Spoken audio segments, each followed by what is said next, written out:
சமீபத்தில் நம்முடைய Tamil Nadu public service commission தேர்வு நடந்தது, எக்ஸாம் நடந்தது. தமிழ்நாடு பப்ளிக் சர்வீஸ் கமிஷன்னா அது என்னன்னு தெரியுமா? தெரியல. அது வந்து அரசு வேலை.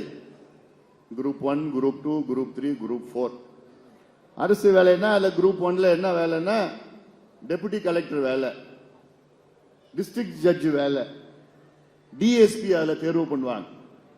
டெபுட்டி கலெக்டர் வேலைன்னா இந்த டெபுட்டி கலெக்டர் தான் நாளைக்கு கலெக்டரா வருவாரு, செக்ரட்டரியா வருவாரு, செயலாளரா வருவாரு, தமிழ்நாட்டை நிர்வகிக்கக்கூடிய அந்த வேலை.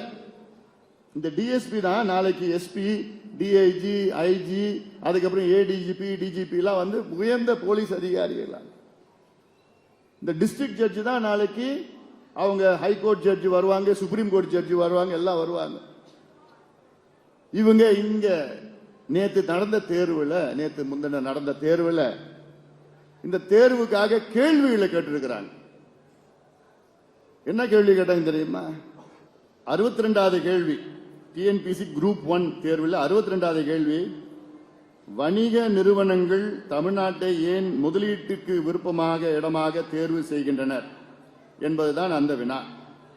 அதற்கு 5 வாய்ப்புகள் அளிக்கப்பட்டுள்ளன. இதெல்லாம் அதாவது தமிழ்நாட்டை ஏன் மற்ற நாடுகளிலிருந்து முதலீடு இங்க செய்யறாங்கன்னு ஒரு கேள்வி. தமிழ்நாட்டில் முதலமைச்சர் என்ன சொல்றாருன்னா, நாங்க இதுவரைக்கும் 10 லட்சம் கோடிக்கு தமிழ்நாட்டில் முதலீடு செஞ்சிருக்கிறாங்கன்னு ஒரு பொய்யான செய்தி சொல்லியிருக்கிறார். அதுல 10 லட்சம் கோடிக்கு புரிந்துணர்வு ஒப்பந்தம், மெமரண்டம் ஆஃப் அண்டர்ஸ்டாண்டிங் சொல்றாரு. அமெரிக்காவில் இருந்து இப்ப முதலமைச்சர் ஒரு 17 நாள் அமெரிக்கா போனார்ல. எதுக்கு போனார் தெரியுமா?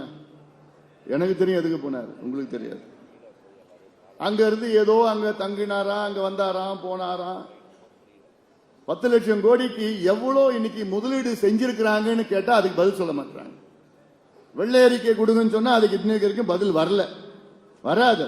ஏன்னா ஒண்ணுமே இல்ல. 10 லட்சம் கோடியில மொத்தமா அதுல கிட்டத்தட்ட ஒரு 50,000 60,000 கோடி தான் முதலீடு செஞ்சிருக்கிறாங்க. ஆனா இதுல ஒரு கேள்வி. அடுத்தது 156வது வினா, தமிழ்நாடு அரசு 2025ஆம் ஆண்டு பட்ஜெட்டில் ரூபாய் சின்னத்தை மாற்றிவிட்டு ரூ சின்னத்தை பயன்படுத்தியது. இதற்கான காரணம் அனைவருக்கும் பரவலான வளர்ச்சி ஏற்படுத்துமா? படுபாவீங்களா? இதெல்லாம் ஒரு கேள்வியா? ரூபாய் சின்னத்தை மாத்தி ரூபா போட்டா வளர்ச்சி வந்துருமா? வளர்ச்சி எப்படி வரணும் தெரியுமா? முதல்ல இந்த டாஸ்மாக் கடையை மூடியா தானா வளர்ச்சி வரும் தமிழ்நாட்டுக்கு. இந்த கஞ்சா போதைய ஒழிங்க, வளர்ச்சி தானா வரும் தமிழ்நாடுக்கு.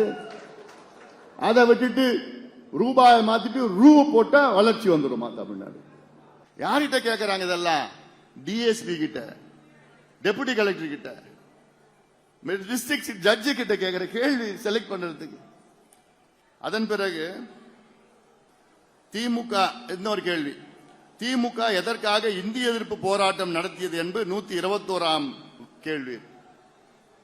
இந்த கேள்விக்கு விடை வந்து மு.க. ஸ்டாலின் அவர்களுக்கே தெரியாது, முதலமைச்சருக்கே தெரியாது. அதெல்லாம் இது வந்து திமுக நடத்தல இந்திய எதிர்ப்பு போராட்டம். தமிழ்நாட்டின் மாணவர்கள் அன்றைய காலத்தில் திமுக, தமிழ்நாட்டின் மாணவர்கள் தான் இந்திய எதிர்ப்பு போராட்டம் நடத்தினாங்க. திமுக ஸ்டிக்கர் ஒட்டிட்டாங்க, அவ்வளவுதான். அடுத்தது 169வது கேள்வி, அண்ணாதுரை எதற்காக தீகாவில் சேர்ந்தார்? இவை எந்த வினாவிற்கும் சரியான விடை இல்லை. முதலமைச்சர், அதாவது அண்ணாதுரை தீகாவில் எதுக்கு சேர்ந்தார்? இது ஒரு கேள்வி. இதெல்லாம் டிஎன்பிஎஸ்சி கேட்க வேண்டிய கேள்வியா? இதெல்லாம் இந்த விடை திமுக காரனுக்கும் தெரியாது. ஏன் அந்த அடுத்த கேள்வி கேட்க வேண்டியது தானே?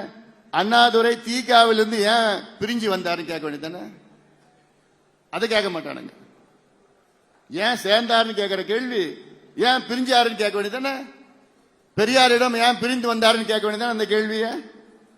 இதெல்லாம் என்னென்னமோ கேள்வி கேட்டுக்கிட்டு அதன் பிறகு என்னென்னமோ நிறைய கேள்விகள் இருக்கு. அதெல்லாம் நான் சொன்ன முதலமைச்சர் காலை உணவு திட்டம் பற்றி பின்வரும் தமிழ் புதல்வன் திட்டம் இது இந்த தமிழ் புதல்வன் திட்டத்தை பத்தி கேட்டு இருக்காங்க. இந்தி எதிர்ப்பு போராட்டம், இலவச பஸ் பாஸ், பெண்களுக்கு கொடுக்கிற பஸ் பாஸ் எல்லாம் ஒரு கேள்வி கேட்டு இருக்காங்க. இதையெல்லாம் மக்கள் பார்த்து கொண்டுதான் இருக்கிறார்கள். இதை போன்ற தமிழ்நாட்டை சின்னா பின்னாமாக்கி கொண்டிருக்கின்ற இந்த திமுகவை நாம் வீட்டுக்கு அனுப்ப வேண்டும். அதற்கு நேரம் வந்து விட்டது, காலம் வந்து விட்டது. அதற்கு நீங்கள் தயார் நிலையில் இருங்கள்.